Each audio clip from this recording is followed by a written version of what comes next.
Okay, so we have our rock imported here, our rock texture imported here, and you'll notice I imported it in on the very last frame.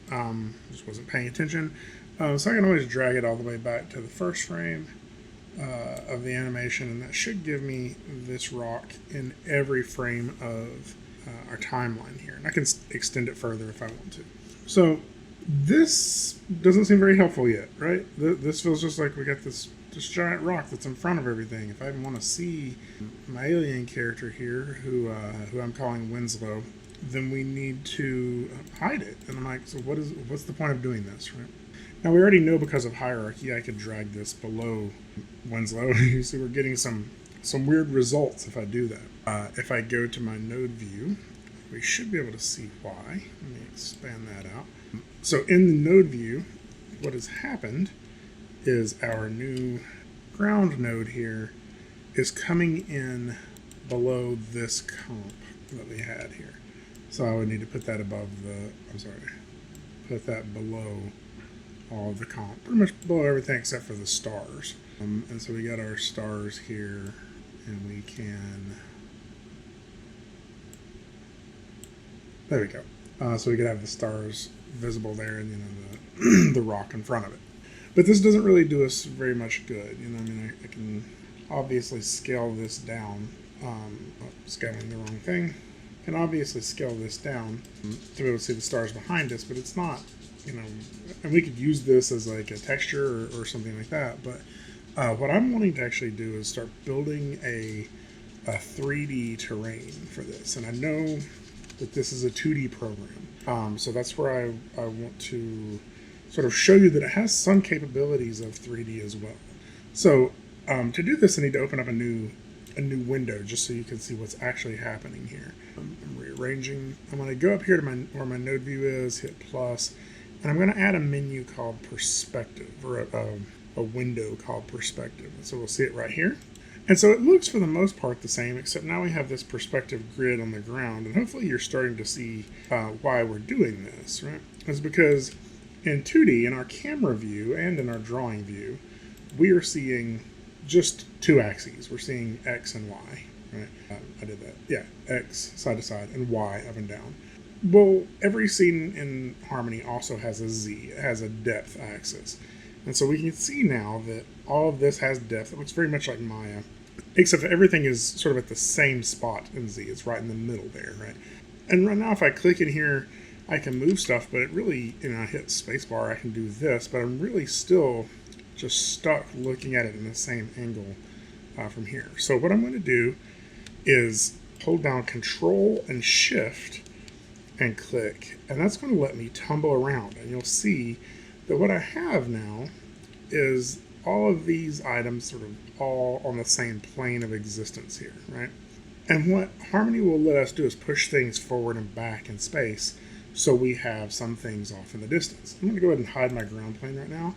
And just to show you this, if I want my stars way back here in the distance, I can push those back. But by default, I'm able to, well, I didn't realize this, but this actually goes backwards in space automatically.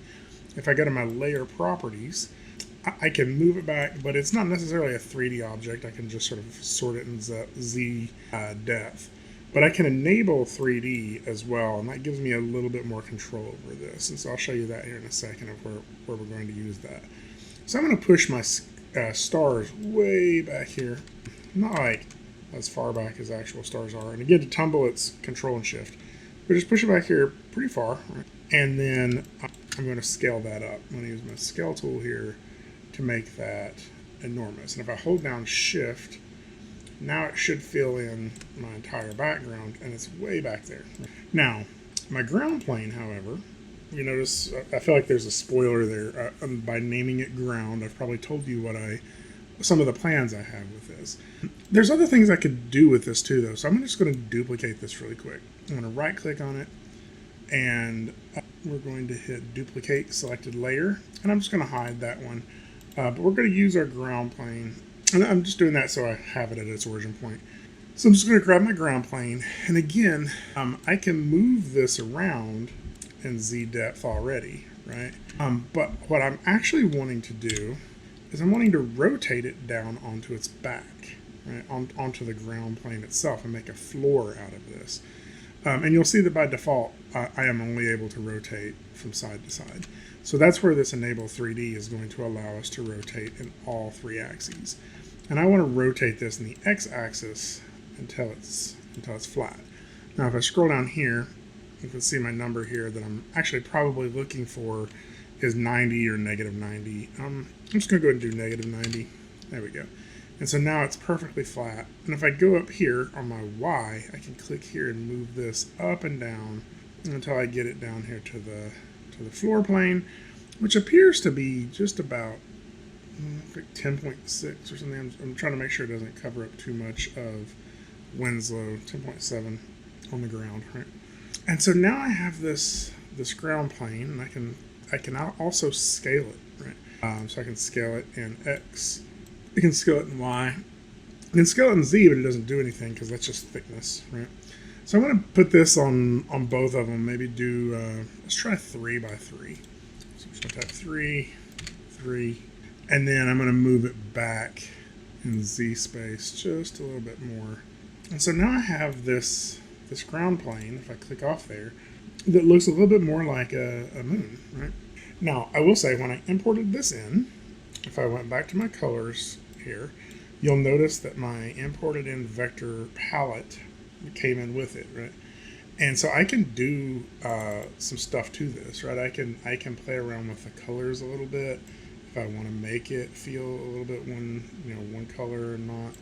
And I think what I really want is I want to make the whole thing just a little darker, or maybe something closer to. Ooh, it's a little too dark. Go back 1 or 2. Let's go like to. Let's do a multi-wheel. Yeah, that's looking pretty good. I like that. And then on this other one with the crevices here, I want to make it a little darker as well. And this is feeling a little bit more like a moon surface now, right? A little bit more like one light direction coming from the sun or something like that. All right.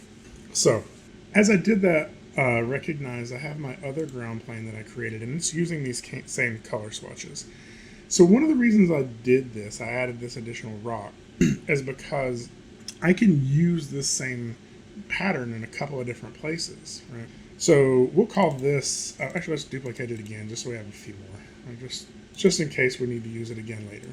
And I'm just going to call this one, we'll call this Big BG Rock. Now again, we know that I could just import in another rock if I wanted to, go back into Photo-P, scan in some other rocks, and we may do that here in just a second. But what I would like to do here is see how I could reuse this. Right? So I'm just going to take my eraser and remember that this rock is actually just a texture. Right? This is just a material, and so I can erase it. Right? Or not a material, it's just a drawing. Right? It's a vector drawing, and so I can erase it. I can go over here to my tools properties. I can make my brush much bigger. I can just erase big chunks out of this, right? To start to get maybe some rock shapes for my background here, right? Maybe chip that one off a little bit, chunk out of there. Yeah, there we go. Maybe another little chunk out of that. And again, this is just a drawing on its side. If I were to hide my ground plane, you'll see where it's at. It's on the same z-axis as Winslow is right now. So I'm just going to go ahead and grab that under Layer Properties, Enable 3D in case I want to rotate it some. I'm just going to go ahead and start moving that back into my environment here and finding a spot where I can use this. I didn't mean to raise it up off the ground necessarily, to sort of start building my environment a little bit more. So maybe something like this. Right? So I want to show you that the reason we're doing this, I got 3 things here. The reason we're doing this is so we can actually have some camera depth if we would like. So if I open up my node view, it's going to be a little complicated to show because I need really all 3 of these open. So I'll go ahead and put my node view. It doesn't have to be huge. I'll tack it right in here with this. Well, that's not what I meant to do. I meant to tack it there. There we go. So I have my node view here, and I have a camera believe it or not, in every scene. In my view, there's a camera here because that's what we're looking through, right? We have to be able to see. We're in default camera, but by default, camera doesn't actually move, right? If I hold down the space bar and move around, I'm moving around my view of what I see in the camera, but I'm not actually moving this box that shows us what the camera is framing. It's in here. It exists. You just don't see it anywhere. And since we don't see it anywhere, what we need is some sort of embodiment of it here. We need a representation for the camera in here. So if I go to my node library, it's right here. And so a camera exists. It's just like, why clutter up your node view unless you're doing something with it, is essentially what's going on right now. So I'm going to go ahead and drag a camera in here. So we have one. You don't actually have to plug it up to anything. It just has to exist in the scene. And so now this camera does exist. I can go to my layers property and I actually have the ability to move the camera, right? But these numbers are a clunky way to move things around. So what I prefer to do is grab this camera node and hit Control P. And so now you'll notice in my perspective view, I have a locator here, right? I have a translate gizmo. I also have a rotate gizmo, right? And what that allows me to do, if we watch our main camera over here, is it allows me to move our camera, which means over time, and I may change this animation later, my camera peg, I can animate. So let's say over this 200 frames, I have where the location is right now. I'm going to hit F6 to set a keyframe. And I know there was a keyframe there already, but not all of the things were actually keyed, just probably one axis was. And then I'm going to go to my last keyframe, and I'm going to move this in just a little bit toward Winslow, and hit F6 again. Oh, I'm sorry, what did I just do? I think I hit Control Z. Let me undo what I just did. There we go. Hit F6 again. I think I hit F7, which actually deletes a keyframe.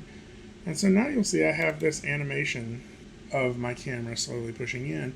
And you should see from this, let me maximize this so you can see it a little bit better. You should be able to see from this now that while my camera is moving in, I'm getting some parallax, right? Obviously, I'm getting this perspective on the ground here.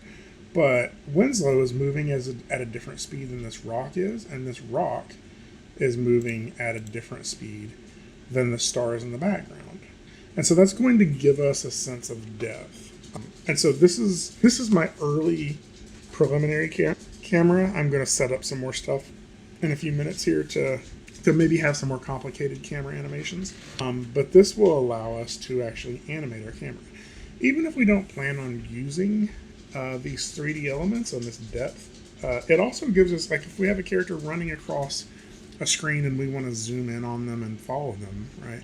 And we're just animating in 2 dimensions from side to side, having that ability to control the camera allows us to control staging as well. So what we can do now is spend a little bit of time making this scene a little bit more of our own. And again, Winslow's still got a couple things we could do to him in terms of shading and material. And I may even go through and maybe play around with his colors again to get him to, sort of feel like he's in the scene a little bit more. But yeah, let's build this scene and make it a little bit more of our own.